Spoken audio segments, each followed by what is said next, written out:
بەڕێز دکتۆر خالد حەیدەر مامۆستای زانکۆ ئابووریناس وەردەگرین. کاک دکتۆر سڵاو لێبێ، سوپاس بۆم دەرفەتە. دەمەوێت لە زاری تۆ کە بەوردی چاودێری دۆخی ئابووری و دارایی عێراق دەکەیت و ئاگاداری، پێمان بڵێت دۆخی عێراق لە ڕووی داراییەوە ئێستا چۆنە؟ بەڵێ زۆر سپاسانەکەم بە ناوی خۆی بەخشندەی مەهرەبان. ڕێز و تەقدیرم هەیە بۆ ئێوەی بەڕێز بۆ کەناڵە بەڕێزەکەتانەوە بینەرە بەڕێزەکان. ئەوەی ئەگوزەرە ئێستا بەڕاستی لە دۆخی دارایی بەغا با بڵین و تەمەن دوا بەدوای ئەوە هەرمی کوردستانیش لەبەرەوەی جەناب تەنەزان ئێمە دوای تەرخانکردنی پارە لە بەغاوە اینجا پارە ئەگاتە حکوومەتی هەرمی کوردستان. تا ئێستا تا ئەم دقەیە بۆ ساڵی 26 موچەی مانگی یەک دواکەوت، بەڕاستی چەند ڕۆژێک دواکەوت، زۆر نەبوو. ئەوش کە باس ئەکرێ بەڕاستی من خۆمەکوی و خۆم شخصیان لە ناو بانک پوشتەکان لە وەزارەتی دارایی ئیش ناکەم، بەڵام ئەوەی کە ئەزانم ئەوەی کە ئەیبیستم لە میدیاکان و کەناڵەکان باس لەوە ئەکرێت کە حکوومەتی عێراقی ببوورە پارەی ڕاکێشاوە لە بانقی ڕافدین، لە بانقی ڕەشید بۆ پارەدارکردن و تەمویلکردنی ئەو بەشە یاخود ئەو بڕە پارەی کە تایبەتە بە موچەی فەرمانبەران. باس لەوە ئەکرێت ئەو بەڕێزانێک کە با بڵێن نزیکن لە دۆخەکەەوە زۆر لە بانکەکان و لە هین باس لەوە ئەکەن ئەگەری ئەوە هەیە کە خوانە خواستە گەروا بێ پارە بۆ ماگانی داهاتوو بەشی موچە نەکات و باس لەوە ئەکرێت کە 45 ڕۆژ جارێک ئەگەری ئەوە هەیە 45 ڕۆژ جارێک موچە بدرێت. بەڵام بەڕێز وەزیری دارایی عێراق خاتوو تەیف باس لەوەی کردووە کە بە هیچ شێوەیەک ئەو بابەتە ڕاست نییە، درۆیە. باس لەوە کرا کە بانقی ناوەندی بە تەمایە دەستکاری نرخی گۆڕینەوەی دۆلار بەرامبەر بە دینار بکات، لەوانەیە بگاتە سەروی 1600 بۆ دۆلارێک. بەڵام بانقی ناوەندیش ئەوەی بە درۆ خستوتی بە هیچ شێوەیەک وتی بەڵکۆ ئێمە نەک بەس ئەوە ناکەین، بەڵکۆ ئەگەری زۆر هەیە کە بکەینە هەر دۆلارێک بە 1300 نەک 1320 بۆ تعاملاتی ڕسمینی حکومی ینی بەکار بهێنرێت ئەو نرخە. اینجا بەڕێز وەزیری دارایی عێراق باس لەوە کە موچە یاخود ئەو بڕەپارێکە حکوومەتی عێراقیەتی دابین کراوە تا کۆتایی ساڵ تا ساڵی 26. لە هەمان کات باس لەوەش ئەکرێت کە ئەو یەدەگا و احتیاطیە نەقدیە کە عێراق هەیەی کە طبعا لە حاڵەتی زەرور و گرنگ تەنها ئەگەری ئەوەیە دەست بەرن بۆ ئەو بڕەپارەیە. بەڵام لەگەڵ ئەوەشە باس لەوە کرێت کە ئەو بڕەپارێک کە هەیە وەکو یەدەک کۆکۆین بە شێوە کە بە هیچ شێوەیەک عێراق تووشی کێشە و گرفتی دارایی نەبێت. زۆر باشە. کاک دکتۆر خۆت ڕەت چییە؟ ئەو خوێندنەوەی هەتە بۆ دۆخی دارایی و ئابووری عێراق پێ دوایە ئەمە خۆڵکردنە چاو خەڵک کە لایەنی پەیوەندیدار باز لەواکە هیچ کێشەیەک نییە یاخود بە فعلی کێشە هەیە؟ من وەکو خۆم شخصیان کە ئەبینم موچە چەند ڕۆژێک دواکەوت، ئەمە بۆ چوونی خۆمە ببووە بەدەرە لە ئەو قسانی کە بەڕێزان لە وەزارەتی دارایی لە بانقی ناوەندی کردوویانە. من وەکو خۆم شخصیان کە ئەبینم بنمونە موچە بۆ مانگی یەک کە پێشبینی ئەکرا دوا بکەوێت دواکەوت و ئەو بەڕێزانە کە بەرپرسی بۆواری دارایی و نەقدین لە هەردوو دەسەڵاتی دارایی و دەسەڵاتی نەقدی ئەیانەوێت تەنها ئەمە وەکو ئارزی جەنابتان کردەمە تەسەوری خۆمە تەنها ئەیانەوێت بابەتەکە دوا بخەن وە کێشە دروست نەبێ بۆ حکوومەت. زیاتر تەسەوری خۆم دیسان ئەوەیە کە ئەیانەوێت حکوومەت پێک بهێنرێت بێ ئەوەی خەڵک بچێتە سەر جادە، پێش ئەوە خەڵک بچێتە سەرجادە و بکەن بە مزاهرات و خۆپشاندانە و بابەتانە. ئەمە بۆ چوونی خۆمە و ئەگەر فعلن ئەوەی کە باسی لێ ئەکرێت کە دۆخەکە دۆختی نالەبارە و کێشە هەیە لە بابەتی دارایی یاخود دۆخی دارایی عێراقی، بۆ چوونی من ئەگەری زۆر هەیە بۆ ئەوەی حکوومەتی عێراقی کە سیولەی نەقدی بەردەست نییە، سیولەی نەقدی بە دینار نەک بە دۆلار، لەبەرەوەی جەنابتان ئەزان دۆلارەکە دەستی ئەکەوێت لە فرۆشتنی نەوت. بەڵام ئەوەی کێشێکی زۆر گەورەی بە حکوومەتی عێراقی 180 ئەو دینارە کە لە ئابووری عێراق هەیە لە ماڵانە. یعنی ئەگەر جەنابەت بپرسی بنمونە لە هاوڵاتیان ئەڵێن ئێمە سیقەمان بە بانکەکان نییە، بۆیە پارەکە هەڵەگرین لە ماڵان یاخود لە دەرەوەی ئەو بازنەیە کە پێوترێ جوڵە یاخود ئینی حرەکەی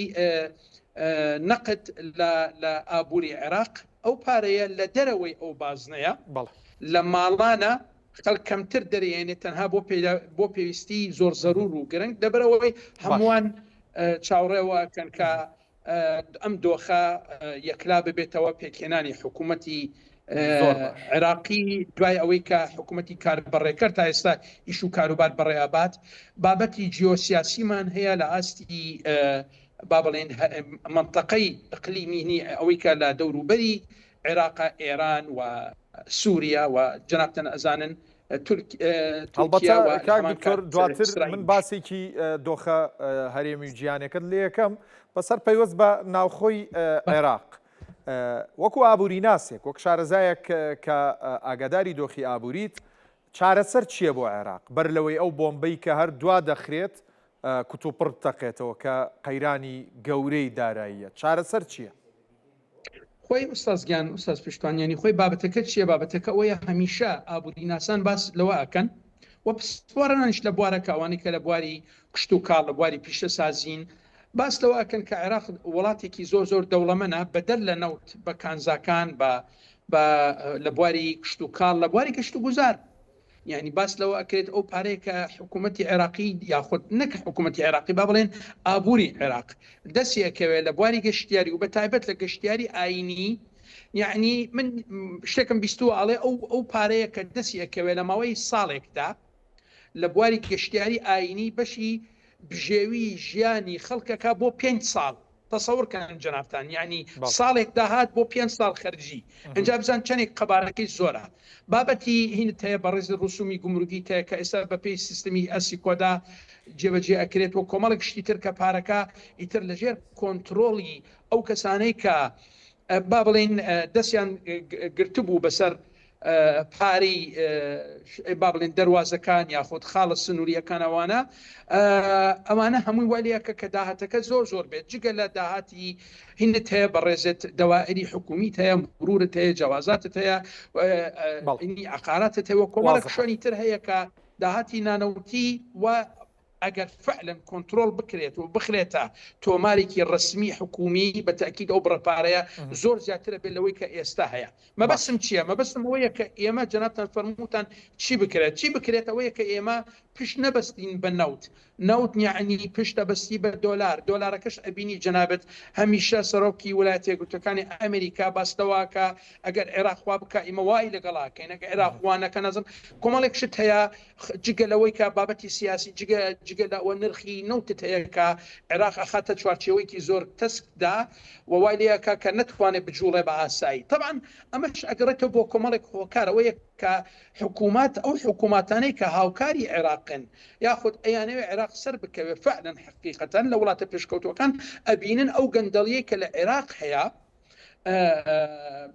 زۆر زیاترە بەدەر لە حەدەی کە پێشبینی بۆ ئەکرێن. یان یەکێک لە وتەکانی بەڕێز وەزیری خارجی ئەمریکا باسەوە کرد، پۆمپیۆ باسەوە کرد کە زیاتر لە 950 میلیارد دلار لە عێراق نەماوە. ئەفەرمووی نیوەی ئەو پارەیە لە ئەمریکا خراوەتە گەڕ و خراوەتەوە بەرهێنان. یعنی مەبەست ئەوەیە کە ئەو بابەتانەیان هەیە چاودێری وردی دۆخی ئەرقیان کردووە و ئەزانن کێشەکە لەکوێ، کێشەکە لە فەسادە. یەکێک لە بابەتەکان هەر بۆ زانینی ئێوەی بەڕێز و بینەرە بەڕێزەکان ئەڵێ $100 خەرج بکرێت $80 ئەچێتە ئی فەساد و گەندەڵیەوە، تەنها $20 خەرج ئەکرێت بۆ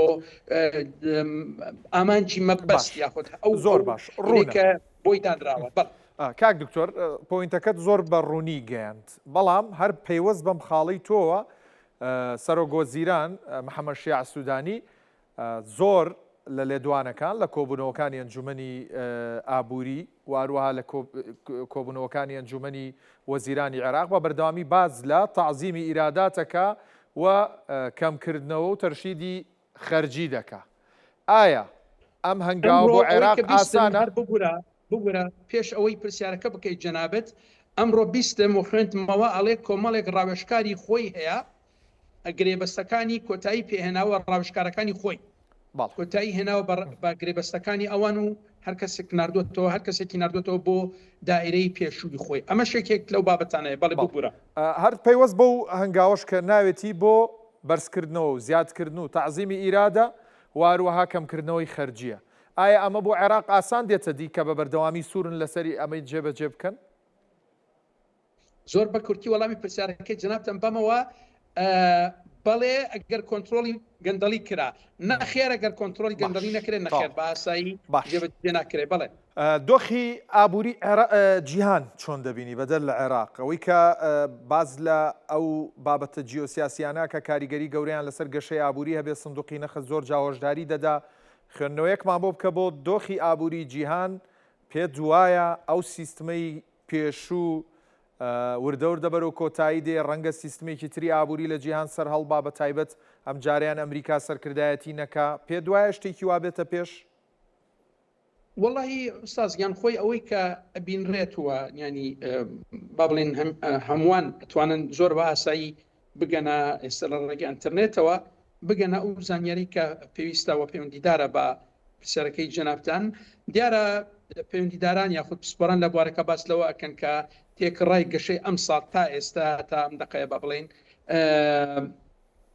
کەمترە لە ماوەی هەمان ماوەی ساڵی ڕابردوو بە بەڵام بە ڕێژێکی زۆر کەم تاوان ئەمەش ئەگەڕێتەوە بۆی کە جەنابتان ئەزانن کە بنمونە حکوومەتی ئەمریکا ترامپ باس لەوە کاڵێمە ئاشتی ئەسەپێنین لە ڕێگەی شەڕەوە یعنی ئامادەیە لە ڕێگەی شەڕەوە و هێرشکردنە سەر وڵاتان توانن بەو شێوازە ئاشتی بسەپێنن یعنی ئەمەش بابەتێکە کە والیەکە کە بە تایبەت سەرمایەداران یاخود ئەو کەسانەی کە پارەیان پێ پارەداران بترسن لە وتەیەکی وە لە قسەیەکی وە ئێستا بینی جەنابەت ناوچەی خۆمان لە با بڵێن عێراق و کوردستان و وڵاتانی دەوروبەر هەمیشە لەژێر خەتەریات و مەترسیەن لەبەر ئەوەی جەنابتان ئەزان ئیسرائیل هەمیشە هەڕەشەوە کە هێرش بکاتە سەر ئێران و ئێرانیش بە هەمان شێواز هەڕەشاکان لە وڵاتانی خەلیج یاخودە وڵاتانەی کا پشتگیری ئەمریکا بکەن مەبەسم چیە مەبەسم ئەم ناوچەیە وای لاتۆ بۆتە جێگەیەکی مەترسی لەبەرەوەی بەڕێستە نازان ئەم ناوچەیە پڕە لە نەوت و کۆمەڵی کانزای تایبەت وایلیەکە کە تا ڕادێکی زۆر جێگەی این بێ ینی چاودێری بەرپرسان بێ سیاستمەداران ئابووریناسان و کەسانی کە بازرگانن پارێکی زۆریان خستوتە گەڕ و یاخود خەرج کراوە لەم ناوچە و لەم شوێنە لەو بوارانەی کە لە ناوچەکە با بڵێن جێگەی وەبەرهێنان و استثماراتە بۆیە لێرە تەسەوڕەکەم من وەکو خۆم بە بۆچوونی من رووسیاوە چین ڕێگە نادەن بە ئەمریکا بە ئاسایی کۆنتترۆلی جیهان بکات و بینین ئێستا تا ئێستا ئەو شەڕا بازرگانیەکە هەیە لە نێوان سین بە تایبەت لەگەڵ ئەمریکا دەرەقەتی چین نایەت بە ئاسایی ئابووری چین بۆیە بۆچوونی من نەخێر ئەمریکا ناتوانێت کۆنتترۆلی جیهان بک بەگشتی هەمیشە ئەو ململانەوە ئەو ڕکابەریە هەیە لە نێوان ئەو باڵێن لە سێگۆشەکە کە بریتین لە ئەمریکا و سین و رووسیا تا ڕادێکی زۆر ئەوروپا دوور خراوەتەوە بەهۆی شەڕی ئۆکراین لەگەڵ رووسیا و ئەو گەمارۆک کە خراوەتە سەر غازی رووسیوین ولی کردووە تا ڕادێکی زۆر ئەوروپا یەکێتی ئەوروپا تووشی شکستێکی ئابووری زۆر ببێت تا ڕادەیەک من تەسەوڕەکەم لە ناو لە هاوکێشەکە لە هاوکێشەی ململانە و ڕکابەری دوور خراوەتەوە بەڕێز دکتۆر خالید حەیدەر لە بەغدادەوە زۆر سپاس ماندوومان کردی.